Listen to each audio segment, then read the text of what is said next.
이 베드로전서는 이 바울 서신과 비슷하게 이론 부분과 실천 부분으로 이루어져 있습니다. 그런데 조금 차이가 난다면은 바울 서신 같은 경우는 이 서신서 전체의 중간 부분에서 이제 이론 부분을 마치고 실천 부분으로 넘어간다면 이 베드로전서 같은 경우는 1장 중반, 그러니까 초반이죠.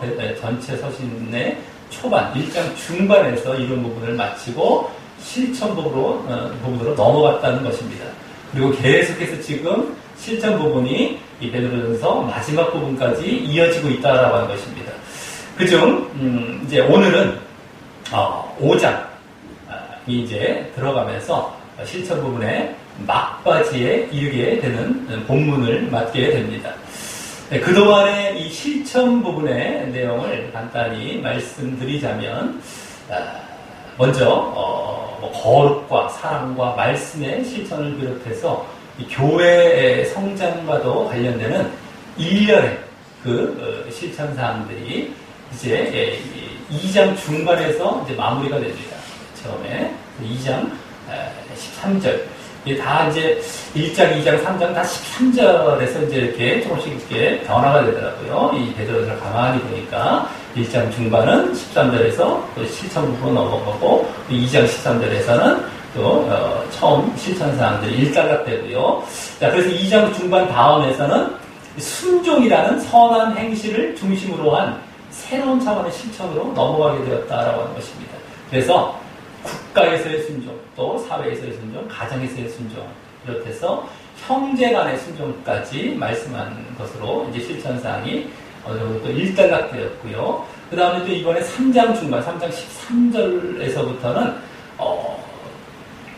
그동안 또 순종과 관련된 그 실천에서 그 이면에 보여졌던 고난의 인내와 관련해서 이제 고난 중의 실천으로 본격적으로 이제 넘어가게 된 것이었습니다. 이 베드로전서 전체의 배경이 되는 이제 고난과 관련해서 본격적으로 이제 시작이 된 것이었고요. 그것이 지금까지 계속 이어져서 끝까지 이어지게 되는 것인데, 지난주에 이제 4장 말미에서는 그 고난 중의 실천, 특별히 그 핵심 내용이었던 의를 위한 고난 중에서도 선과 의를 행하라라는 그 실천의 일단락을 짓는 내용, 마무리가 되는 그 내용을 우리가 또 보게 되었다라고 하는 것입니다. 그동안의 그 의를 위한 고난의 실천이 바로 우리 믿음의 연단과 또 구원의 보장을 위한 것이었음을 보이면서 말입니다. 자, 오늘은 이제 그 고난 중의 실천, 지금까지 흘러왔던 고난 중의 실천과 사뭇 다른 내용처럼 보이는 본문이 나옵니다. 하지만 오늘 본문에도 이제 고난이란 말이 계속 나오고요. 또 다음 본문에도 고난이란 말이 계속 이어집니다. 그렇기 때문에 그동안의 고난 중에 실천의 그 연장선에 계속 그 흐름 가운데 있는 본문임을 우리가 알 수 있는 것이고요. 그래서 오늘 본문의 이제 주된 내용이 전에 우리가 보았던 그 순종과 관련된 실천과 비슷하게 이 장로와 젊은 자들과의 관계에 대해서 이제 말씀하게 되는데, 그것이 그냥 그 관계에만 집중하고 끝날 것이 아니라 바로 그 이면에 고난이란 배경이 흐르고 있다는 것을 염두에 두고 고난을 간과하지 말고 보아야 할 것이다라고 하는 것입니다. 그리고 오늘 본문도 그동안과 같이 믿음과 구원이 그 바탕에 흐르고 있을 것임도 우리는 또한 짐작해 볼 수 있다라고 하는 것입니다. 자, 그래서 특히 이제 믿음과 구원 중에서 이제 구원 같은 경우는 지난주에 영광이라는 단어로 이제 많이 나오게 되었습니다. 그래서 고난의 어떤 반대 차원이 영광이죠. 그래서 영광과 관련해서도 또 이제 말씀될 것임도 이제 짐작해 되고 이제 발견해 될 것이다라고 하는 것입니다. 자, 그래서 이제 오늘 전에 보았던 순종과 관련된 실천과 비슷하게 이 장로들과 젊은 자들과의 관계를 말씀하는 이 본문을 보면서 이제 고난과도 관련되어지고 또 그동안과 같이 믿음과 구원과도 관련해서 무엇을 말씀하는지 살펴보면서 이제 교훈을 얻는 시간을 갖도록 하겠습니다. 자, 오늘 본문 먼저 1절 맨 앞에는 그러므로 내지는 따라서라는 말이 생략되어서요. 오늘 본문이 지난주까지의 고난 중의 실천과 이어짐을 알게 합니다. 그래서 계속 이제 이 고난 중의 실천이 뚝 끊어진 것이 아니라 이어져 가고 있는 것이죠. 자, 그러면서 먼저 1절부터 4절까지는 거기 너희 중 장로들에게 권하노니라는 말을 시작으로 이 장로들에게 목양 내지는 목회 내지는 목양에 대해서 부탁하는 내용이 나옵니다. 이 장로들이란 말은 지금의 이 교회의 장로란 직분과는 좀 다르게 감독이라는 말로도 불리었던 자들로서요. 교회에서 말씀을 가르치며 양육하고 치리하는, 지금으로 말하자면 이제 목회자, 지도자와 같은 그런 자들인 것입니다. 자, 그런데 물론 지금 장로란 직분도 어느 정도 그러한 역할도 있지만 말입니다. 좀 다른 목회자 쪽이 더 가깝습니다. 자, 그런데 이와 같이 교회의 지도자에게 권면하는 내용이 나오는 것은 전에 순종과 관련된 실천에서 국가와 사회와 가정에서의 순종을 말씀한 것에 그대로 이어지는 느낌을 줍니다. 이건 교회죠, 교회. 국가, 사회, 가정까지 가지고 교회는 것도 다르지 않았었습니다. 이제 교회로서 이제 그때와 이어지는 그런 느낌을 줍니다. 물론 그때도 이제 형제간의 순종을 말씀해서 마치 교회 안에서의 형제간의 순종처럼 보이기도 했지만 이제 더욱 본격적으로 이제 교회 안에서의 순종으로서 이제 이 장로들, 교회 안의 장로들과 또 젊은 자들의 관계를 말씀하는 것처럼 이제 보이게 된다라고 하는 것이고, 또 이제 그렇게 봐도 무관하다라고 하는 것이죠. 자, 그래서 그때와 함께 이제 전체적으로 이제 보게 된 그 순종과 관련된 실천과 때와 함께해서 전체적으로 그 흐름을 보게 되면 그 연장선에서 오늘 본문을 계속 말씀하고 있다고도 또 우리가 볼 수 있습니다. 한편으로는요.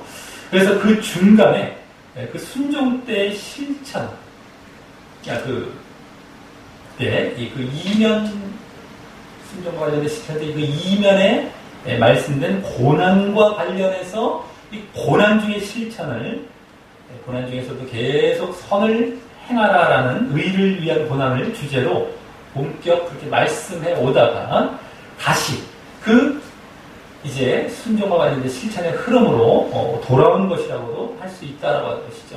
근데 이제 고난이 계속 배경이 되고 있다라고 하는 것은 마찬가지인 말입니다. 자, 그리고 또 지금 그와 같이 교회와 관련하여 말씀한다는 것은 그동안 베드로전서가 교회 성장과 관련하여 말씀해 온 것에 맞게, 그렇죠? 구원의 바탕이 됐다는 건 교회 성장과 관련이 왔던 것이었는데, 이제, 배경의 그 흐름에 맞게 이 마지막 부분에서 이제 마무리로 직접 그 교회 공동체에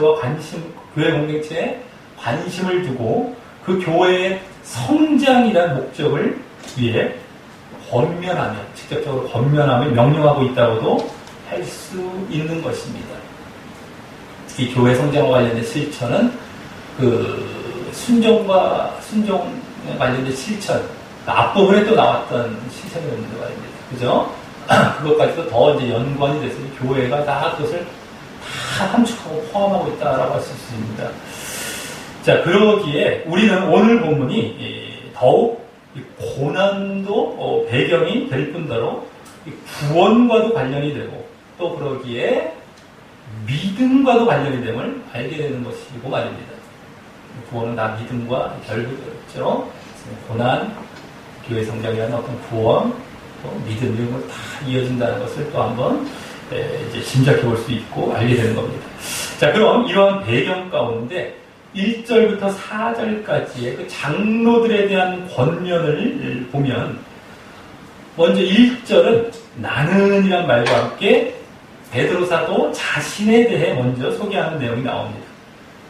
이 소개를 먼저 하는 것은, 베드로 사도가 자기 소개를 먼저 하는 것은 그냥 자랑이 아닌, 그만큼 이 소개하는 내용이 앞으로의 그 장로들에 대한 권면과 관련이 있기 때문일 것입니다. 나중에 그것이 확인되게 되죠. 자, 그럼 먼저 함께 장로된 자라고 소개합니다. 자기를. 여기 이제 세 가지 정도로 자기를 소개하는데 먼저 함께 장로된 자라고 합니다.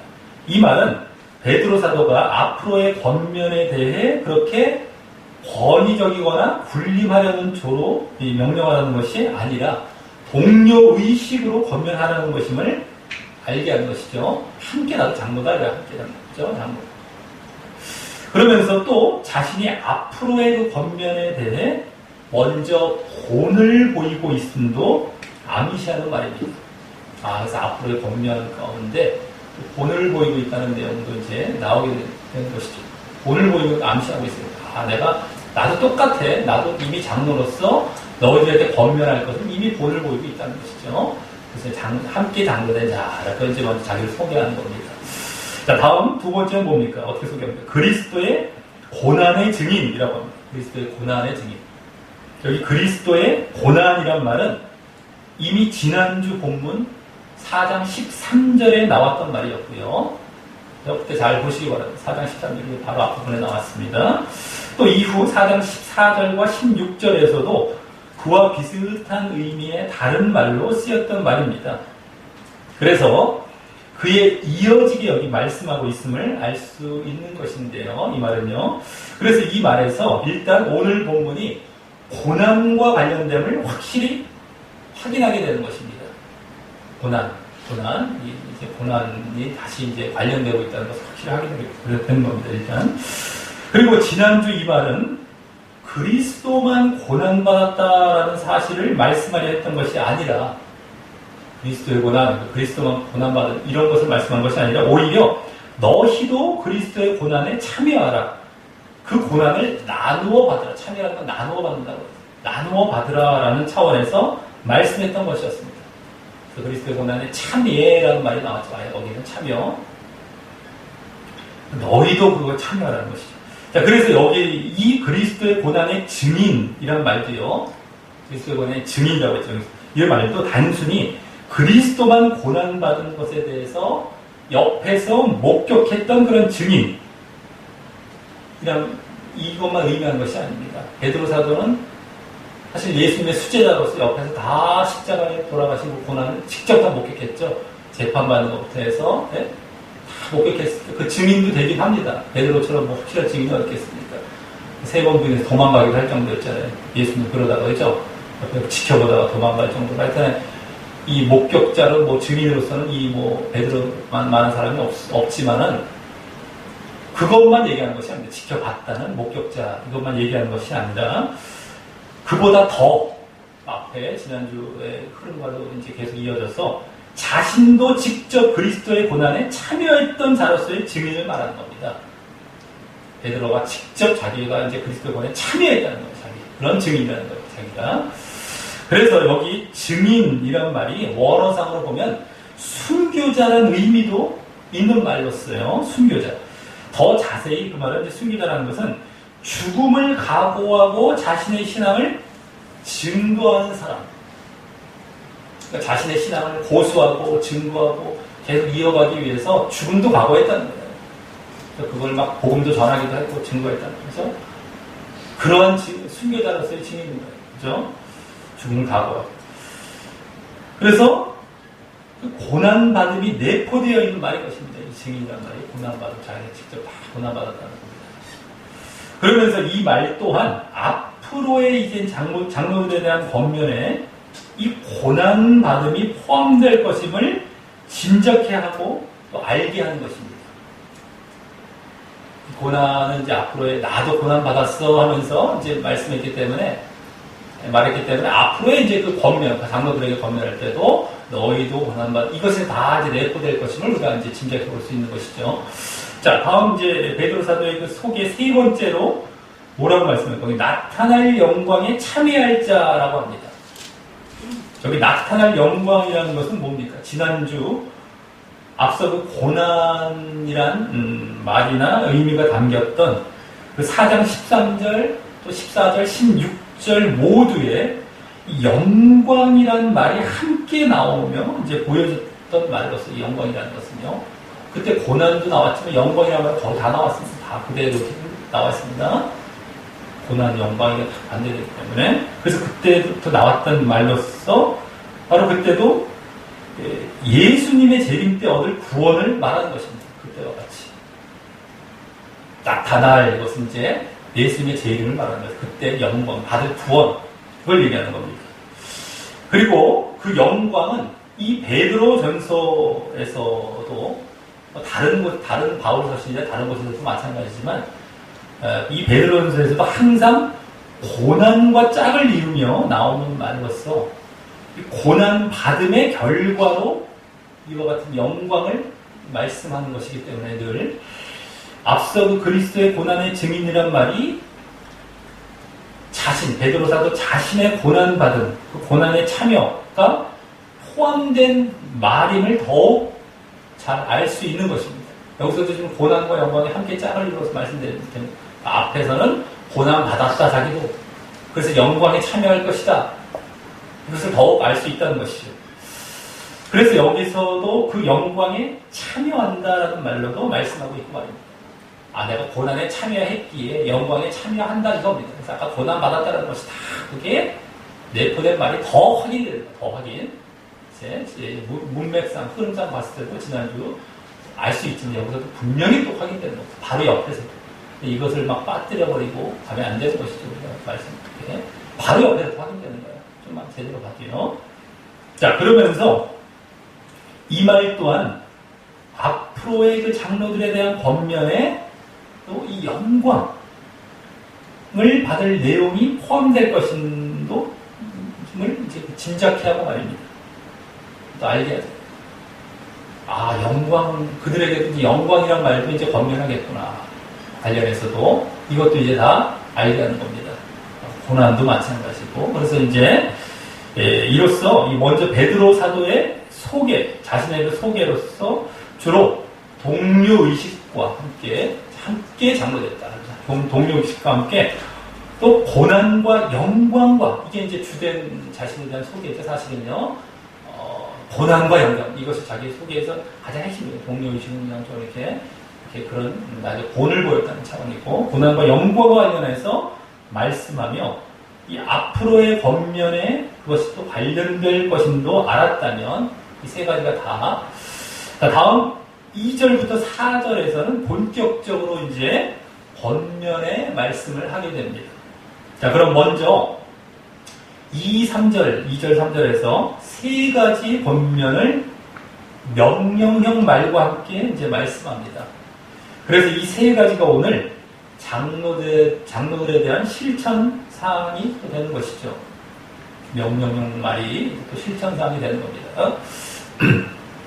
자, 그리고 이는 곧 지금의 교회의 지도자의 위치에 있는 자들, 즉 목회자로부터 시작해서 꼭 목회자만이 아니라 더 나아가서는 소그룹 리더나 교사나 또 여러 부서의 책임자에게 적용해야 할 그 실천 모습이 되는 것입니다.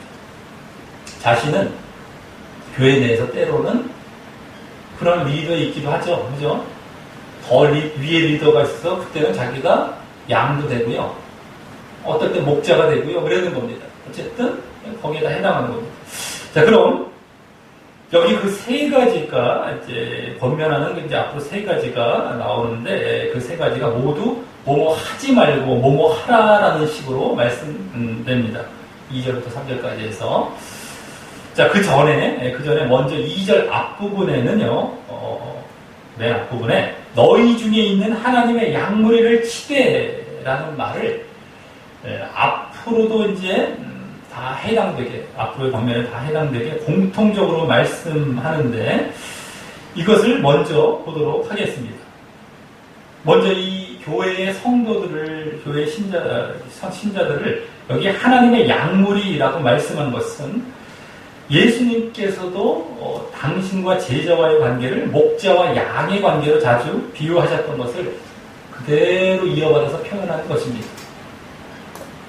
베드로가 예수님의 영향 많이 받고 뭐 그러지 않았어도 다른 이제 사도들도 마찬가지였겠지만 어쨌든 특히 베드로 사도는 예수님께서 십자가형을 당하실 때 예수님을 3번 부인했던 그런 적이 있었기에 나중에 예수님께서 부활하신 다음에 이제 베드로에게 특별히 3번 물어보게 되시죠. 너가 나를 사랑하느냐? 그러하이다. 이제 베드로가 대답한 이 3번의 질문을 이제 답변을 이제 하게 됩니다. 그만큼 3번 부인했던 것을 다시 회복하게 하는 그러한 모습이 되었던 것인데 그때 대답할 때마다 내 양을 치라, 내 양을 또는 먹이라 라는 말씀을 하셨습니다. 그러냐? 나를 사랑하냐? 그럼 내 양을 쳐라, 내 양을 먹이라, 혼용해 가면서 그 말씀을 하셨습니다. 그렇기 때문에 그 경험 때문에 내 양을 치라라고 직접 말씀하지 않았습니까? 베드로에게. 더욱 이미 이와 같은 모습, 자기가 양무리를 치는, 양을 치는 이런 모습을 보이며 더욱 이와 같이 지금 말했을 것입니다. 이제 장로들에게 권면하고 있는 것입니다. 자, 그래서 앞서 아까 자기 소개 때 말씀했던 함께 장로된 자라는 말을 했던 것이었고 말입니다. 내가 양무리를 치고 있던 자다. 그래서 이제 여기 하나님이 양무리라는 말을 쓰고 있죠. 자기를 치면서. 자, 그리고 예수님은 내 양을 치라라고 말씀하셨다면 베드로에게, 그죠? 내 양, 예수님의 양이라는 것이죠. 여기 이제 베드로는 뭐라고 할까? 하나님의 양무리, 양떼입니다. 어쨌든 하나님의 양이라고 이제 말했어요.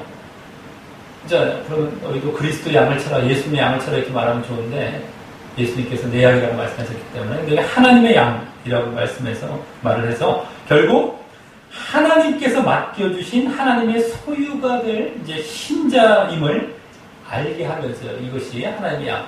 그렇다고 예정된 양이 아닙니다. 다 구원받을 그냥 예정된 양이 아닙니다. 그죠? 그렇다면 양을 왜 쳐요? 그죠? 필요가 없습니다. 양을 칠 필요도 없어요. 근데 하나님께서 맡겨주신 양이 있으면 너희들 쳐서 그 안에서 나중에 구원받을 자들, 그게 이제 하나님의 양이 되는 거예요. 진정으로 이제 하나님의 양이 완성이 되는 그 양이죠. 근데 하나님의 양이라고 해서 다 끝난 그 말로만 그렇게 넘어가면 안 됩니다. 말 자체로는 그런 것 같은데 그 모습, 그 말이 아니라는 거예요. 우리 요한복음 같은 데서도 전에 다 보게 되었었던 것도 마찬가지입니다. 내 양은 내 음성을 들으며 하나님 말씀을 따르고 순종하고 이런 자들이 결국엔 내 양이 되는 거예요. 그래서 결국엔 그 양이 되는 겁니다. 내게 온다 말씀하셨고요. 예수님의 양으로 그때 말씀하셨지만 어쨌든 간에 마찬가지예요. 착각하면 안 됩니다. 잘못하면 예정론자들이나 이런 사람들은 또 그런 데 갖다 쓰죠. 네? 자, 또 앞서 1절에서 말했던 그리스도에 대해서는요, 이제 하나님의 양이라고 이제 말씀하면서 그리스도에 대해서는 객관화 이제 하면서 좀 더 다른 쪽에 초점을 두는 거죠. 그래서 그리스도는 이제 고난을 본받을 자로 말하려는 듯한 암시를 주게 됩니다. 그래서 그리스도의 고난을 이렇게 말씀했기 때문에 고난 차원에서 이제 말씀하려고 하고요. 하나님의 양이라고 이제 말씀하는 겁니다. 자, 앞서 1절의 흐름에 의하면, 그렇죠? 우리가 쭉 보면 이제 그렇다 더욱 그걸 알 수 있는 것입니다. 자, 그럼 그 고난의 모습은 여기 뭐가 되겠습니까? 뭐가 되는 겁니까? 치라는 모습이 될 것입니다. 너희들이 고난을 본받아야 돼. 고난. 그것은 바로 치라라는 모습이 될 것이다 라고 하는 것입니다. 전에 순종과 관련된 실천에서는 거의 순종할 자들이 고난 중에서도 계속 순종하며 이 선을 보이라라는 차원에서 말씀했다는, 뭐 애매한 고난을 받고 까다로운 주인을 만나고 이랬을 때 그때는 너희들 계속 순종하면서 선을 보이라라는 차원에서 순종할 자들, 자기들이 이제 그 아래쪽에 있는 사람이죠. 그걸 얘기했다면, 이제는 이 순종을 받을 대상인 장로들이, 그들이 이제 순종 받을 대상입니다. 위에 사람이죠. 그 자들이 고난 중에도 선을 행할 것에 대해서 이제 말하려는 것입니다. 그래서 그 순종과 관련된 실천대를 포함하여 쭉 보게 될 때 처음으로 이제 이 순종 받을 자 측면에서도 이제 여기서 3절까지 해서 길게 말씀하게 되는 것이고 말이에요. 그 실천에 대해서 어떻게 하라라고 처음으로 길게 보통 순종 할 자에 대해서만 길게 말씀했는데 여기 받을 자에 대해서 이제 또 길게 말씀하는 겁니다. 그것은 그만큼 이제 이 교회에서는요, 순종 받을 자나 순종할 자 양쪽 모두가 서로 고난을 주면 안 되기에, 그죠? 까다롭게 군다던가 이러면 안 되기에, 그걸 뭐 전제해두면 안 되겠죠. 그래서 물론 그런 자가 있을 수는 있습니다만 그걸 전제하고 말씀할 수 없는 것이죠. 그러면 안 되기 때문에 그러한 자는 없다 하더라도 이제 다스려갈 그 위치에서 그 다스림이 고난이 될지라도 그것을 스스로 악하게 하지 말고, 악하게 다스리거나 하지 말고 선하게 다스리라는 그런 차원에서 이 고난 중에서도 선을 행하라고 하려는 것이 되는 것입니다. 예수님도 그러하셨던 것이었고 또 베드로 사도도 그러한 모습을 보여왔기에 말입니다. 예수님도 이제 좀 이따 또 말씀하겠지만 그런 모습이 있었던 거죠. 베드로 사도 다 그래왔기 때문에 너희들 치라, 고난을 너희들 받으라는 이것으로. 자, 그럼 여기 그 고난의 모습의 시작인 바로 치라라는 말은 원어상 돌보다, 통치하다, 돌보라, 통치하라, 뭐 길러라라는 말로서 예수님은 먹이라라는 말과 혼용하셨던 것처럼, 이 베드로 사도에게 치라, 먹이라는 말을 혼용하셨던 것처럼 주로 말씀을 먹임으로, 먹인다는 건 말씀을 먹이는 겁니다. 말씀을 먹임으로 그렇게 돌보고 다스리고 기르는 그런 모습을 말하는 것입니다. 그러기에 말씀에서 벗어나려고 하면 훈계도 하면서 말입니다. 훈계. 그것이 포함된 것이 치는 모습이죠. 말씀도 먹이고 훈계도 하고 양을 이제 이렇게 다른 길로 가려 하면 이제 막 막대기를 이렇게 탁탁탁탁 갖고 다른 길로 다시 날다 이렇게 모으잖아요. 그런 것처럼 그게 훈계가 되는 것이죠. 쉽게 말해서. 그리고 그때 양을 먹이려는 이리와 같은 마귀와 이단과의 싸움도 해야 하는 것입니다. 목자가 그렇지 않습니까? 이리와의 싸움도 하면서 이제 잘 양을 지켜나가는 겁니다. 그래서 목자와 양의 관계로 그렇게 비유가 적당하게 되는 것이죠. 예수님께서 직접 비유해 주신 것이었지만, 자, 그래서 예수님도 그게 이제 다 고난의 모습이 되는 겁니다. 다스려 나가고요. 말씀을 먹이는 것, 이것도 해산의 고통입니다. 가운데 해산의 고통이라고 말씀합니다. 얼마나 고통이 이제 있으면 가르치는 것도 마찬가지. 거기에 이제 그들을 훈계하죠. 그들을 또 위해서 또 다른 이단과의 싸움을 또 해야 되죠. 마귀와의 싸움을 또 해야 되죠. 이런 것들이 다 고난의 모습이 되는 거예요. 예수님께서도요, 이 땅에 오셔서 그와 같은 모습을 보이시다가 십자가에 돌아가신 것이었습니다. 말씀을 바르게 가르치시고 내 양을요. 그래서 나중에 돌아가시기 전에 하나님께 기도드리실 때도 내 양을 하도 잃지 않고 내가 잘 보존하여 싸움나이다. 그냥 가련 유다뿐밖에 없습니다. 라고 막 이렇게 기도하시지 않습니까? 그리고 계속 그들을 향해서 훈계, 예수님과 제자들에게 다니던 이 모습들, 말씀들을 쭉 보다 보면 예수님께서 제자들에게 좋은 얘기하는 것 많이 안 나와요. 오히려 그들을 책망하듯 말하는 게 거의 대부분이죠.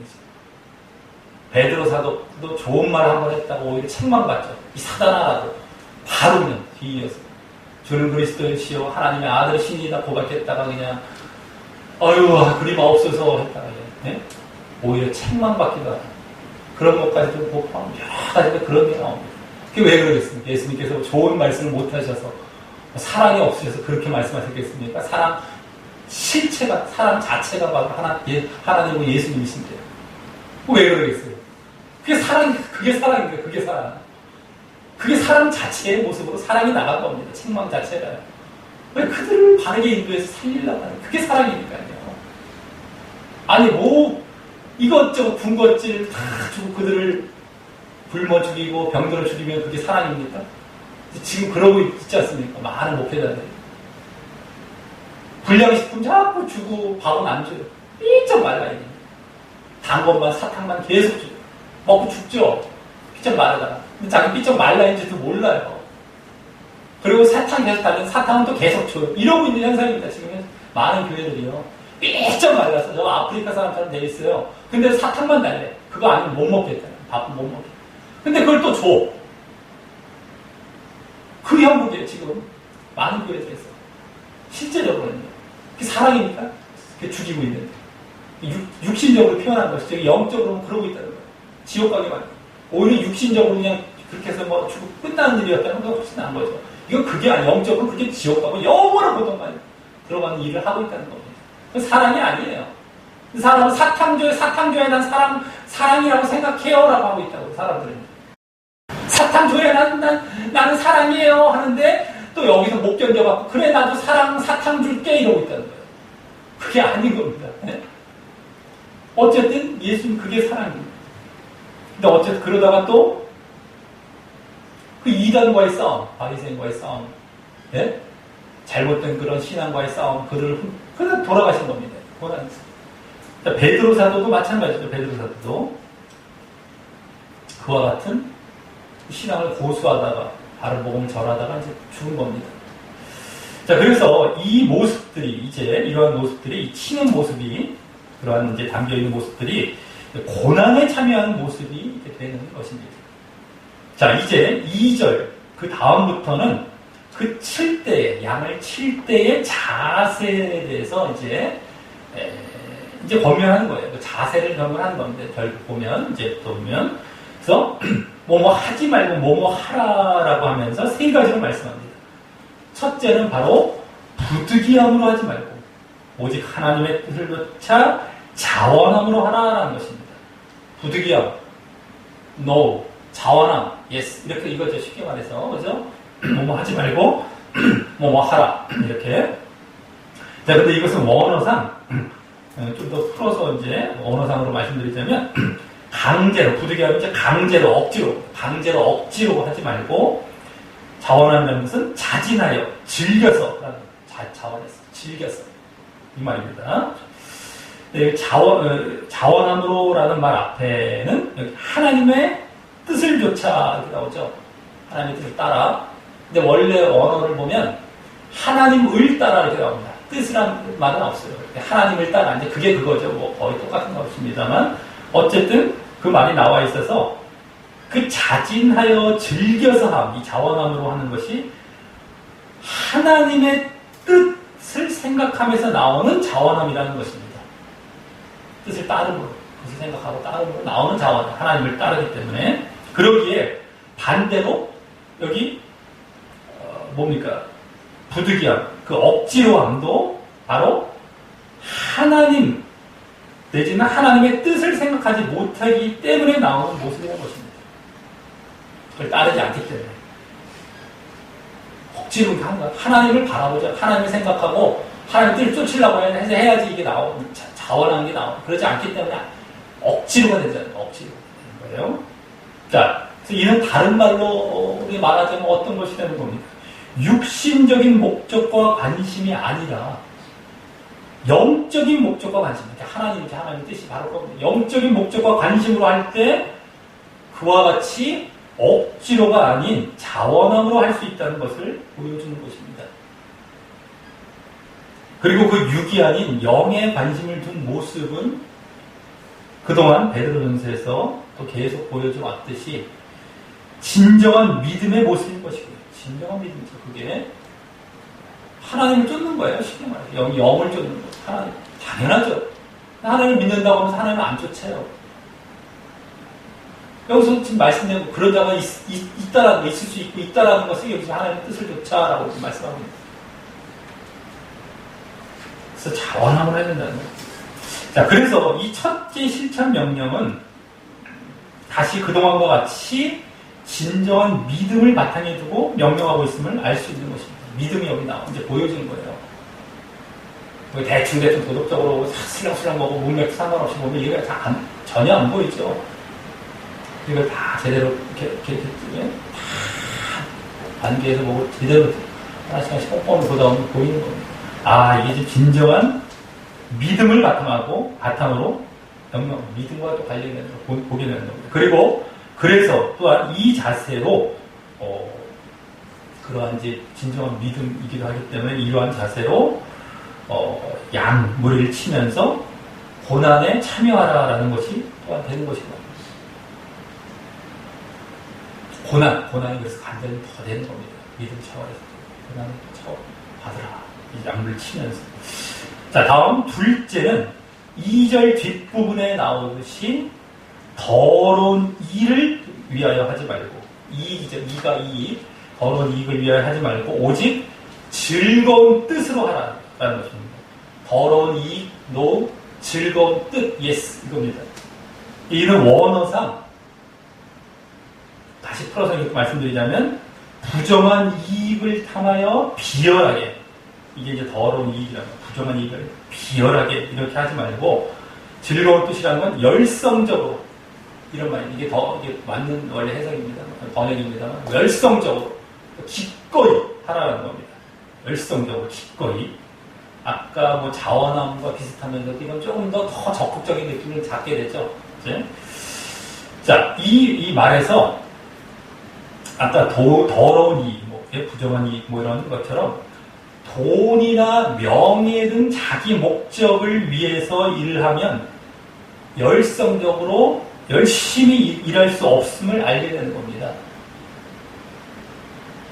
오히려 돈을 쫓는데 돈은 더 받으려고 하면서 열심히 안 한다는 거예요. 그게 사실 그렇습니다. 남겨 먹으려고 하는 사람은 더 남겨 먹으려고 해요. 비싸게 받는 사람들은 엉터리로 그런 경우가 많죠. 헛속에 먹으려고 그러죠. 어쨌든 간에 적당히 하고 눈가림만 하는 식으로 비열하게 일하게 된다는 것이죠. 육신적으로도 그런 것이고요. 근데 이제 어쨌든 여기서 영적으로 해서 이것이 영적이기 때문에 저렇게 나오는 겁니다. 여기서 이제 앞서 첫째와 비슷하게 육적인 관심과 목적으로 하면 그런 육적인 관심과 목적으로 하면 자기 이익을 위해서 안됨을 보여주고 있는 것인데요. 아까 첫째와 비슷하게 거기에 덧붙여서 여기 이제 육적인 관심이 자기 자신에 대한 관심, 자기 목적임까지도 더 덧붙여 보여주고 있는 것입니다. 자기 목적, 자기 위주, 더러운 이가 바로 그겁니다. 여기. 자, 하나님의 양을, 하나님의 뜻에 따라 치는 것이 아니란 말이죠.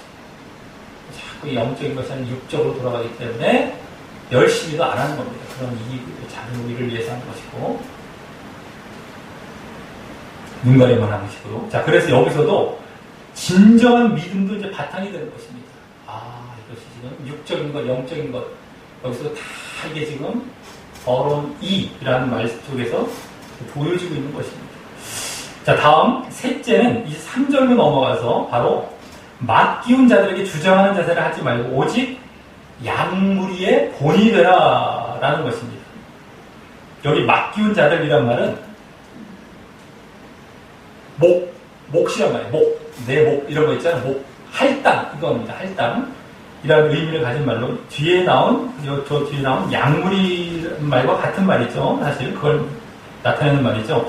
그래서 하나님께서 그 장로가 이제 치도록 몫으로 맡기신 하나님의 양이 될 자라는 사실을 좀 더 자세히 다시금 짚어주고 언급해주고 있는 겁니다. 여기서는요. 맡기운 자들, 그리고 양물이 맡기셨다는 것이죠. 그렇기 때문에 자신에게 맡겨진 자들이 많든 적든 숫자가 중요한 것이 아니라 그 자세가 중요한 것입니다. 자세가. 그러니까 뭐 그냥 계속해서 뭐 숫자를 쫓아가는 것이 아니라 한 명이 됐건 몇 명이 됐건 간에 맡겨져 있으면 거기다 이제 자세가 중요한 겁니다. 여기서는 그리고 이제 여기서 이제 중요한 건 몸을 하지 말고 몸을 하라라고 했죠. 주장하는 자세, no, 그 다음에 본이 되라. 이거 yes입니다. 본이 되라. 그죠? 이것도 원어상 다시 말씀드리자면 주인 행세하지 말고, 주장하는 자세가 주인 행세하지 말고, 또 여기 본이 되라. 그 말 자체가 됩니다. 모델과 사례가 되라. 예가 되라라는 것입니다. 주인은 뭡니까? 맡기신 하나님이 따로 계시기 때문입니다. 주인 행사하지 말라는 것은 너가 주인이 아니라는 것이죠. 주장하는 것에 맡기신 하나님이 따로 계시고 여기서 맡기운 자들이라고 맡기셨다고 말씀하고 있지 않습니까? 더더욱이. 자, 그래서 여기서는 주인이 하나님이 아닌 자신이 됨으로 빚어지는 잘못인 것입니다. 이것이 주장하는 자세 하는 것이 자기가 주인인데 하나님을 무시하는 거예요. 자신이 주인이 된 것처럼 양이 주인은 하나님인데 근데 이게 빚어진 잘못인 것입니다. 그래서 이 또한 육적인 시각으로 영적인 시각을 잃은 모습을 이제 말하는 거예요. 이 주장하는 영적인 시각을 잃었어요. 하나님을 잃었어요. 다 지금 여기에 다 담겨 있습니다. 이게 지금 영적이냐 육적이냐 앞에서도 그거와 관련해서 계속 베드로서서 말씀이 왔었지 않습니까? 영과 육에 대해서 그걸 잃은 시각으로 이런 모습을 말하는 것으로서 이제 그것이 아닌 진정한 믿음이 영적인 시각으로 돌아와 진정한 믿음이 바탕이 되어야 그러지 않은 모습을 보일 것임을 암시하고 있고 말입니다. 이게 지금 주장하는 자 이것도 이제 육적이기 때문에 그렇다는 겁니다. 자기 주인 행사. 자, 그리고 여기 본이 되라라는 말 속에서 이제 뭐 하라 이제 예스님이 본이 되는 것이었죠. 그 말 속에서는 이미 베드로 사도도 그와 같은 본의 모습이 있었기에 이제 말씀한 것이고요. 자기가 이제 사례를 보이고 자기가 직접 그렇게 행하고 있었던 본인의 모습이 있었기 때문에 그래서 앞서 1절에 그 자기 소개할 때 함께 장로된 자라는 말 속에서 느낄 수 있었던 동료의식이 이제 여기서 보여지고 말씀됨을 확인하게 되는 것입니다. 여기서 이제 이렇게 말하자면 아까도 함께 함께 장로된 자라고 이제 동료의식 차원에서 말씀했구나라는 것이 이제 다 드러났죠. 아까 자기소개를 그냥 한 것이 아닙니다. 고난 차원에서 했었죠. 자기가 고난받고 있다. 영광. 다 지금 여기에다 겉면에 다 들어가 있는 거예요. 고난. 지금 고난의 배경이 돼서 흘러가고 있는 걸 보고 있지 않습니까? 양을 치는 자체가 고난이에요. 동료의식과 관련해서 아까 함께 장로된 자에 대해서 여기서 또 드러난 겁니다. 이 말에서는 또 본이 되라라는 말에서 또 드러나는 거야. 또 소개했을 때. 지금 고난이 제일 밑바탕에 흘러서 계속 보여지고 있는 것이고요. 이게 양을 치는 모습 전체, 치는 자세 세 가지에서 다. 그죠? 자, 그리고 또, 여기서 이제 세 번째 여기서는요, 또 진정, 이 양무리의 주인이 하나님임을 분명히 인식합니다. 양무리는 교회 공동체죠. 그 주인이 하나님을 분명히 인식하며 영적이 되어야 이러한 본이 되는 삶을 살 것임도 알 수 있는 것이고 말입니다. 나도 하나의 양이라는 겁니다. 자기도요. 그죠? 주인은 하나님입니다. 근데 이제 그 하나님께 맡기고 또 목자가 되는 것 뿐이죠. 그죠? 자기도 때로는 양이 되기도 하고, 목자가 되기도 하는데 그 장로들도 그 위치에 있는 거예요. 더 위에는 목자가 계신 거고, 자기 양. 그러기 때문에 자기가 똑같이 살아가죠. 그게 본이 되는 겁니다. 근데 그게 없어. 나만 딱 끝이 내가 주인이야. 밑에 본을 안 보여. 나는 안 해도 돼. 이런 거. 그죠? 본이 안 되는 거예요. 근데 예수님께서도 사실은 하나님께 순종하는 본을 보이시고 오셨습니다. 예수님조차도. 그러니까 그것이 그대로 다 이어지는 것이죠. 그래서 우리가 정말 주인은 하나님이라는 거, 주인 하나님. 특히 이제 지도자 차원에서 그런 거죠. 항상 내가 뭐 어떤 교사를 해도 내가 다 이게 아니라 더 위에를 생각해야 돼요. 주인이 있다. 하나님이다. 이걸 항상 생각해야 이런 본된 삶이 나타나는 겁니다. 그러지 않으면 거기서 안주해버리려고, 분림해버리려고 끝난다는 거예요. 본된 삶을 살아가지 않는다. 이게 주장하는 자세로 들어가야 자꾸 들어갑니다. 이걸 버리고 너 본돼야 돼 하는데 그걸 안 하게 된다. 우리가 이것을 아주 명심해야 됩니다. 이런 경우가 흔히 벌어지고 있어요. 지금 세상 사회에서 그러고 있지 않습니까? 세상 사회에서 하는 사람들은요. 또 단체나 어떤 회사나 이런 데서 특히. 근데 거기서도 사실 육신적으로도 뭐 모범되는 이런 경우도 많이 보긴 하지만 말이죠. 그거는 이제 어쨌든 목적은 딴 게 아니죠. 세상과 취하기 위해서 그렇게 다 하는 거긴 하지만 여기서는 어쨌든 그건 다른 겁니다. 영적인 차원에서. 자, 이로써 그리스도의 고난에 참여하는 모습으로서의 양무리를 치는 자세에 대해 보게 되었는데 이 모습들이 앞서 1절에 말씀된 베드로의 고난과 또 동료의식에만 관계되는 것뿐만이 아니라 그 이면에 뭐가 또 관련되고 있음을 볼 수 있습니다. 바로 믿음. 그것도 진정한 믿음을 그 바탕에 두고 말씀하고 있음을 함께 보게 되는 것이었습니다. 다 진정한 믿음이 다 바탕에 있었어요. 다 관련이 되고 있었습니다. 그래서 고난이 관련이 됐고 진정한 믿음이 관련이 됐어요. 그대로 관련되고 있어서 보고 볼 수 있었던 겁니다. 자, 그리고 이 고난과 또 믿음과 관련되니 지금 그것이 제일 이 바탕에 흐르고 있었는데 그것이 이제 장로들에 대한 권면 마지막 절인 4절에서 더욱 확인이 되게 됩니다. 여기 그리하면 이런 말과 함께 앞의 모습들의 결과를 이제 말씀하는데 앞에 그랬을 때 결과 너희들이 자세를 보였을 때 결과를 말씀하는데 바로 목자장이 나타나실 때 지금 무슨 말입니까? 예수님이 재림하실 때 아까 나타날 영광할 때 나타난 이거 뭐 거의 똑같습니다만 예수님의 재림 때에 시들지 않는 영광의 면류관을 얻으리라라고 말씀하는 데서 이 영광을 말씀하기에 앞서의 모습들이 앞서 그 자세들이 장로들의 양을 치는 자세들이 이 영광과 반대인 고난과 관련되었음을 이제 더욱 직접 확인할 수가 있는 것이고 지금 그 흐름 가운데 말씀하고 있고 바로 앞에 자기 소개할 때도 그 흐름 가운데 말씀했지 않았습니까? 그게 고난과 관련되었던 것이었어요. 네, 지금 그걸 확인할 수 있는 것이고요. 또 그 영광이 결국 또 구원을 말하는 것이에요. 구원입니다. 그렇기 때문에 그 고난에 참여하여 양무리를 치는 모습과 자세가 그 구원을 가져오는 믿음의 모습임도 이제 확인하게 되기 때문입니다. 그래서 그거는 다 믿음과 관련되어 있죠. 자, 그래서 여기 영광의 면류관 이런 것을 혹 상급으로 보면 안 됩니다. 그렇게 지금 보는 경우가 꽤 많아요. 제가 이제 확인해 봤더니만 이것도 상급으로 돌아가더라고요. 그러면 안 되죠, 지금.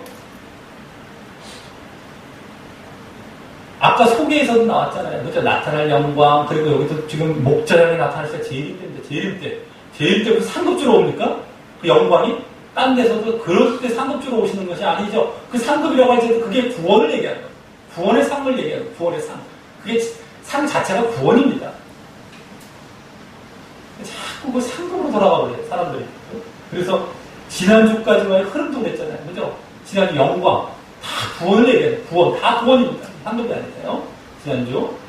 뭐 고난과 영광이 대입해서 말씀한 건 다 이게 구원이고요. 네?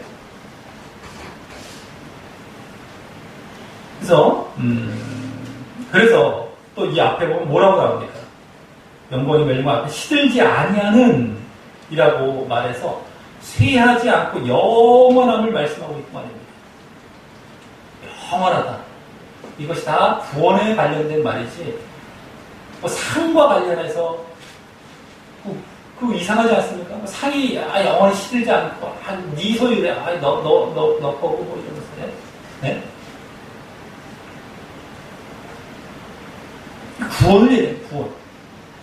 그래서 무슨 뭐 우리가 시들지 않는 그런 욕심을 위해서 우리가 하는 게 아니죠. 거기서 무슨 뭐 또 욕심을 받으려고 무슨 직급을 거기서 뭐 또 받으려고 막 하고 말이에요. 물론 이제 하나님께서 그런 나중에 이제 그런 것들도 있긴 합니다만서도 그런 직분도 부분이 되긴 하지 않지만서도 그것을 위해서 우리가 일을 하는 것이 아닙니다. 네? 그래서 바라보면 이제 일을 하는 것이 아닙니다. 이 지금 영광이 멸류관이라는 것도 사실 장로들 이제 나중에 장로들이 요한계시록 보면 멸류관 쓰는 모습도 나오긴 하지만 네? 여기서 이제 그걸 얘기하는 게 아닙니다. 영광이 멸류관이라는 것이 구원을 얘기해요. 구원, 멸류관, 의의 멸류관, 생명의 멸류관. 원래 그렇게 이제 딴 데서 말씀하거든요. 네? 시들지 않는 영원한 멸류관. 생명, 의, 이게 다 구원을 얘기하는 거예요. 근데 그걸 자꾸 상급으로 돌이키면서 사람들을 구원은 이미 따놨고 너희를 상 받는 거야. 이렇게 이제 말하고 있다라고 하는 것이죠. 자, 그래서 바로 다 이제 고난과도 관련되고 믿음과도 관련된 것이 다 보이게 되는 것입니다. 더욱. 자, 그리고 여기서 예수님을 목자장이라고 말씀했는데 이 말에서도 예수님도 양을 치는 목자이셨고 그러기에 고난에 참여하셨음을 직접 엿보이게 한 것입니다. 그죠? 목자, 너희들만 목자가 아니라 목자장이 있다, 장. 목자의 장이라는 겁니다. 네? 예수님도 그렇게, 그래서 아까 하나님의 양물이라고 했던 건 이것이 여기서 보여주는 것이죠. 예수님의 양물이가 아니구나. 여기서 목자라는 말을 쓰고 또 고난에 참여하셨으면 여기서 보이고 있는 겁니다. 함께. 자, 그리고 이 4절에서는 앞서 그 1절에 베드로의 그 소개할 때의 모습 중에 아까 이제 뭐 고난이나 동료 의식에 대한 그런 내용이 보여졌지만 여기서 영광과 관계됨도 이제 보게 될 것입니다. 영광, 아까 영광, 그죠? 나타날 영광, 그것이 다시 이 장로들에게 권면에서도 그대로 영광이란 말이 이제 쓰이고 있다. 그래서 아까 그렇게 소개한 이유가 다 들어가는 거예요, 사실은요. 자, 이제 다음 나머지 5절부터 7절에서는 이번엔 젊은 자들에 대한 권면이 나옵니다. 젊은 자들에 대한 권면. 여기 젊은 자들이란 앞서 장로가 나이 많다라는 의미도 있는 말이기에 나이가 어리되 다른 것보다 신앙의 연수가 어리고 젊은 것을 말한다고 할 수 있습니다. 이제 젊은 자라는 것은 나이도 육신적인 나이도 어릴 수 있지만 신앙의 영적인 나이죠. 자, 그럼 먼저 장로들과의 관계로서는 여기 이와 같이 장로들에게 순복하라라고 합니다. 여기 이와 같이라는 말은 유사하게라는 말로서 방금 장로들의 모습의 배경이 되었던 고난과 영광과 믿음 등 영적인 것에 바탕을 두는 것을 의미한다고 할 수 있습니다. 이와 같이 영광도 막 말씀하고 막 거기 앞에는 그냥 이런 이와 같이 같은 차원에서 이런 겁니다. 자, 그리고 이 말이 맨 앞에 나와 이제 앞으로의 권면도 다 그런 영적인 배경 가운데 말씀하는 것입니다. 자, 그래서 여기 이제 순복을 말씀한 것은 앞서 장로의 모습과도 같이 고난에 참여하는 모습도 되는 것이면서 또 믿음의 모습으로 요구하는 것입니다. 이 순복. 짧게 나왔지만 장로들에게 순복하라. 이 순복. 순종이죠. 순종은 복종. 근데 어쨌든 고난 또 믿음의 모습이 배경이 된 그 순복입니다. 그도 또 그럴 것이 이 순종은 뭐 믿음을 대입하는 것이거든요. 전에 순종과 관련된 칭찬 봤죠. 그게 여기 이제 순종이 다시 나온 겁니다. 다시 이제 아랫사람이죠. 순종이에요. 근데 믿음. 그리고 이 순종. 예수님께서 또 하나님께 순종하심으로 그렇게 고난받았다라고 이제 말씀되지 않습니까? 주로. 순종이, 순종으로 고난 받으셨기 때문에 이 순종은 다 고난과도 다 연결되는 그런 모습입니다. 이렇게 그 흐름 가운데 보면은 순종이 바로 고난과 또 믿음과 관련해서 그대로 말씀한 것임을 우리가 알 수 있다는 겁니다. 이와 같이라고 이제 하면서요. 자, 그리고 이제 다시 이제 순종, 아랫사람에 대해서 순종이 이제 말씀되고 있는 것입니다. 다시 아까 장로들에게 대해서 이렇게 자세히 말씀드리고 이제 아랫사람은 이제 순종이에요. 순종. 다시 옛날 순종과 관련된 실천 때 실전사 아마 또 이제 그대로 일치가 되는 겁니다. 자, 그 다음 다 서로 겸손으로 허리를 동일하라고 합니다. 두 번째는요. 이는 이제 젊은 자 서로 간에 신자들 서로 간의 모습을 말하는 것입니다. 여기 허리를 동일하라는 모습은 앞치마를 입는 모습을 말합니다. 원어상 앞치마를 이렇게 입을 때 이렇게 허리를 동이는 이런 겁니다. 그래서 서로 섬기는 모습을 의미하면서 이제 앞치마를 입고 막 섬기려고 하는 거죠. 뭔가 일을 하려고 하는 그런 섬기는 모습을 의미하면서도 또 계속해서 옷을 입으라는 것은 입고 있으라는 옷을 입으라. 계속해서 그렇게 하라는 의미라고 볼 수 있습니다. 그래서 겸손으로 허리를 동이라는 것은 바로 서로 겸손하게 섬기라는 거죠. 겸손하지 않은 섬기라. 겸손하면서 섬기라. 겸손하게 섬기는 이 모습인데요. 그럼 이 겸손하게 섬기는 모습은 전에 형제 간의 순종 때, 순종에 관한 실천 마지막 부분인 형제 간의 순종 때 3장 8절이 되겠습니다만 그때도 말씀되었던 주된 모습으로서요. 특별한 겸손하게 섬기는 모습으로 좀 말씀드렸습니다. 순종의 모습이. 결국 그때와 같이 바로 서로 간의 순종을 말한다고 했어요. 서로 간에 그렇게 순종하라고 했어요. 그런 모습으로 서로 간에 순종하라. 겸손히 섬기는 것이 서로 간의 순종의 모습을 말씀드린 것이었습니다. 그리고 그것은 앞서 보았듯이 순종은 믿음이기도 한 것이 믿음과 다 연결이 되는 겁니다. 그리고 그때도 그 형제간의 순종 때도 고난의 배경 가운데 그와 같이 하라고 말씀드렸듯이 여기서도 마찬가지인 것입니다. 형제간의 순종뿐만 아니라 그 앞에 보면 다 그때 이제 국가 사회 다 가정에서 다 고난의 배경이 되었었는데요. 여기서도 마찬가지인 것입니다. 지금 이제 교회 내에서 너희들이 이제 그러한 이제 고난이 되었지라도 그것을 하라는 것까지 포함해서 말입니다. 외부적인 고난도 물론 받고 있고요. 자, 그래서 이 겸손의 모습도 앞서 순복의 모습처럼 믿음과 고난을 그 바탕에 두고 말씀하는 것입니다. 또 이 겸손은 이제 5절 하반절을 보면 왜냐하면이라는 말이 앞에 생략이 되어서 겸손해야 할 이유를 6절까지 해서 말씀하는데 그것은 이제 구약 때부터 말씀된 바로 하나님이 교만한 자를 대적하시되 겸손한 자들에게는 은혜를 주시기 때문이고요. 거기 나오죠. 이때 여기 은혜는 6절에 나오듯이 높이심의 은혜인 것입니다. 높이심. 이 높이심은 그 앞에 때가 되면이라는 말이 오늘 계속 말씀된 예수님의 제1의 때를 말하는 것이죠. 그겁니다. 때가 되면 바로 예수님의 제1의 때입니다. 그 구원의 영광을 말하는 것입니다. 구원의 영광. 이 높이심이라는 것은요. 그래서 이것도 도덕 윤리적으로만 봐버리면 이 말이 통해요. 도덕 윤리적으로도 말은 통한다니까요. 너 낮춰라. 올릴 것이다. 그잖아요. 낮췄더니 높인다. 말이 통하는데 그 차원이 아니거든요. 여기서는 영적으로 봐야 되는 영적인 차원이에요. 그래서 제1의 때 구원의 영광을 얘기해요. 그래서 그 사실은 왜 그러겠습니까? 그 사실은 여기 교만을 하나님께서 왜 싫어하십니까? 왜 대적하십니까? 아주 죄의 시작이나 근원이 교만입니다. 죄의 시작이 교만이에요. 하나님과 같아지려고 하는 이게 이제 교만이죠. 쉽게 말해서. 그래서 여기 대적하신다고 하는 것이 심판을 의미하는 것인데서 또 알 수 있고요. 이게 이제 심판을 얘기하는 거예요. 심판, 대적이라는 것이 사실 심판까지 얘기하는 거예요. 이게 이제 적당히 대적, 이게 괜히 좀 사람이 그래서 자만하고 좀 그럴 수 있지.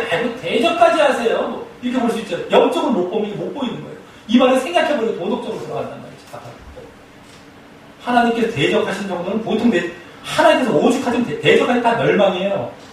그냥 그 말 자체에서 다 드러난 겁니다. 근데 나 빼버리고 도덕적으로 영을 싹 빼버리고 보고 싶으면 난참 이런 현상이 있긴 있죠. 이 세상에서도. 근데 이게 영적으로 지금 구원을 얘기해요. 구원. 예? 근데 여기서 지금 대적하신다는 것이 그런 의미에서 알 수 있고요. 또 6절에 보면요. 하나님의 능하신 손이란 말도 구약에서부터 이 구원과 심판 때 사용된 말이기 때문입니다. 능하신 손으로 구원하시기도 하시고 심판하신다. 이런 의미로 쓰인 말이에요. 그래서 6절은 그러기에 다시금 뭐라고 합니까? 능하신 손 안에서 겸손하라고 하고 있고요. 그 너희들 심판받지 않으려면 구원받으려면 겸손하라, 능하신 손, 이걸 쓰고 이게 영적인 말이라는 거예요. 이게 도덕적인 얘기 아닙니다. 이게 지금 이 말들을 잘 안 보고 그냥 나와서 이게 지금. 자, 그래서 이 겸손의 모습은 앞서도 믿음과 고난과 관련된 뿐만 아니라 앞서 보았듯이 바로 또 여기서 구원과도 연관이 되는 구원. 아, 이게 구원과 관련되는구나. 그래서 그 오늘 배경이 된다고 했던 것이 다 이거 보여준 것이죠. 네? 믿음, 고난, 구원, 네? 다 믿음과 구원, 고난, 그죠? 자, 이제 마지막 7절에서는 이 6절과 분사로 연결되어서요. 또 다른 그 젊은 자들의 실천으로서 염려를 다 죽게 맡기라, 죽게 던지라 라는 그 말씀을 합니다. 이것은 신자 개인들의 모습이라기보다 개인들이 해야 할 모습이 아니라 이 또한 서로 간의 모습일 것입니다. 공동체를 향해 지금 너희가 이렇게 하면서 공동체를 향해 말씀하고 있을 뿐더러 이때의 염려란 당시 다가오고 있었던 당시 닥치고 있었던 외부적인 고난을 주로 말할 것이기 때문입니다. 외부적인 고난. 그래서 이 또한 고난과 관련될 뿐더러 이 염려라는 건 고난이죠. 고난 그것을 위해서 복잡. 고난과 관련될 뿐더러 또 여기 죽게 맡기는 모습은 주를 신뢰하고 믿는 믿음의 모습이 바탕이 되어야 나오는 모습이기 때문에 신뢰하고 믿는 믿음입니다. 다시 믿음과도 관련이 되는 것입니다. 진정한 믿음이죠. 자기의 고난과 죽음의 위협까지도 오는 데를 맡기라는 거예요. 다. 네? 죽을지 모르는데 맡기라는 건 보통 믿음이 아닙니다. 하나님께 맡기라는 거예요. 하나님께. 죽게 맡겨. 이게 진정한 믿음이에요. 믿음과 그대로 염려란 말에서 고난, 믿음이 그대로 관련있는 게 보여지죠. 또. 자, 그리고 그렇게 맡기라는 이유로서 여기에 이는 저가 너희를 권고하심이기 때문이라고 하는데 권고하심이란 말은 관계하심, 돌보심이란 말로 그렇게 당신께 맡기는 그러한 진정한 믿음을 가진 자들에게 절대 그냥 내버려 두시지 않는다라는 의미로서 관계하시고 돌보신다. 절대 그대로 내버려 두시지 않는다는 의미로서 그렇다고 뭐 고난을 없애신다는 것이 아님을 역사적으로 또 보았기에 권고하신다는 거, 없앨게. 이게 아니라요. 그래서 순교도 당하죠. 근데 권고도 그러면서도 권고하시는데 이게 무슨 말이에요? 그 사람을 책임지시는 구원을 말하는 것입니다. 구원. 이것도 권고하십니다. 걱정하지 마. 다 맡기고, 나만 믿어. 내가 너 구원해줄게. 이거죠. 죽음 앞에서도. 근데 그게 진짜 내가 정말 살아나는 일이거든요. 그게 정말 돌보심을 받는 일이거든요. 그것만큼 중요한 게 그건 구원이에요. 구원. 그래서 이로써 이 염려를 맡김도요. 고난과 관련되고 믿음과 관련되고 또 이렇게 구원과 관계됨을 이제 보게 되는 것입니다. 자, 이로써 오늘 이제 이 베드로전서의 막바지 실천 사안으로 교회 내에서의 이 지도자와 이제 양과의 관계, 교인과의 관계에 대한 실천을 보았습니다. 이는 그동안의 실천 부분의 세 가지 핵심 내용들이었던 교회 성장과도 관련이 되었고요. 또 순종에 관련된 실천과도 관련이 되었고, 우리 첫 번째 실천사한테 교회 성장, 두 번째 실천사 이 부분에서는 순종에 관련된 실천과도 관련이 되고, 또 다음 나왔던 지금 계속 흐르고 있던 고난 중의 실천과도 관련이 되어 말씀된 것이었습니다. 쫙 봤을 때. 그래서 그만큼 얼핏 보기에는 잘 안 보일지 몰라도 이런 상황들, 이런 사실들이 막바지의 실천으로서 요구할 만한 것이었음을 알게 됩니다. 아, 이게 마지막에 그 모든 것이 사실은 다 내포가 조금씩 되어 있어요. 그래서 이제 이것을 마지막으로 말씀한 것임을 우리가 이제 알게 되는 거예요. 그동안의 실천 단계를 쭉 포함이 되어 있어요. 교회 성장, 순종, 고난, 예? 그래서 그것을 이제 엿보게 되는 겁니다. 자, 그리고 또 이 이 또한 믿음과 구원이 바탕이 되었고 말입니다. 자, 그중 지난주까지의 그 고난중의 실천이 두드러지게 관련이 되었어요. 고난중의 실천의 흐름 가운데 그 베드로 사도 자신의 고난받고 영광받을 그 소개의 내용을 시작으로 그 고난과 영광이 오늘 본문의 주를 이루고 있었던 것이었습니다. 사실요. 고난과 영광, 오늘 자신의 소개로부터 시작했어요. 자, 그래서 먼저 장로들에 대해서는요, 먼저 고난받는 모습은 양을 치는 모습에 해당하며 그 양을 치는 자세인 자원함과 또 열성적으로 함과 또 본됨, 본이 됨, 이 자세, 이 세 가지 자세에서는 그것을 위하여 믿음이 바탕이 되고 있음도 보았습니다. 다음 영광 받을 모습은 그렇게 고난받으며 양을 칠 때 얻게 될 영광의 면류관으로 이는 구원과 관련이 됨도 보았습니다. 다음 젊은 자들에 대해서는 고난받는 모습은 장로들에게는 순복하는 모습과 또 서로 간에게는 겸손하게 섬기며 서로 순종하는 모습과 또 염려를 주께 맡기는 모습 모두의 이면에 흐르고 있으면서 동시에 믿음도 바탕이 되고 있었고 또 이번엔 영광 받을 모습은 이 순종과 겸손에서 앞서 장로들에게 순종하는 모습 그리고 서로 간에 겸손한 그 모습이죠. 순종과 겸손에서는 은혜와 높이심의 모습 또 염려를 맡기는 모습에서는 권고하심의 모습에서 보여지며 그 모두가 구원을 말하기에 구원과 관련이 됨도 볼 수 있었습니다. 그래서 오늘 교회 내에서의 실천들도 그 이면에 이와 같이 확인된 고난과 영광이나 또 그 고난과 영광과 그대로 짝을 이룬 믿음과 구원을 간구하고 보아서는 안 되는 것이고요.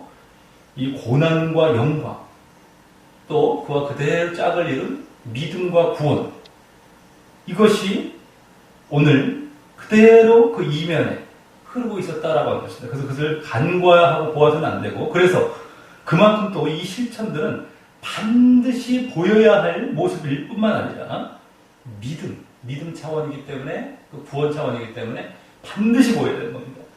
그래야 그래서 구원을 받게 되는 모습인 것입니다. 그래서 그러므로 교회 성장도 이뤄가고 말입니다. 내가 이 그리스도의 고난의 증인으로서 때로 교회의 지도자의 위치에 있을 때 고난이 있더라도 이 맡겨진 양을 자원하여 열성적으로 본을 보이며 그런 자세로 가르치고 인도하려 하였는지 또 내가 때로 교회의 일반 교인의 위치에 있을 때 이 또한 고난이 있더라도 지도자에게는 순복하고 또 서로 간에는 겸손하게 섬기면서 순종하되 그 고난에도 염려를 주께 모두 맡기며 그런 순복과 순종의 모습이 있어 왔는지요. 이 두 위치의 모습들이 교회 생활에서는 참 믿음, 진정한 믿음으로 이제 구원 얻을 모습일 뿐만 아니라 그동안의 실천 부분의 핵심 내용인 고난과 또 순종과 또 교회 성장을 모두 함축하여 해내고 있는 모습이 되는 것입니다. 우리 모두 자신을 되돌아보며 이 자원함과 순종함의 모습을 보이므로 고난 중 믿음으로 영광스러운 구원을 얻게 되시고 또 교회 성장도 이루어 가시기를 예수님의 이름으로 간절히 축원합니다.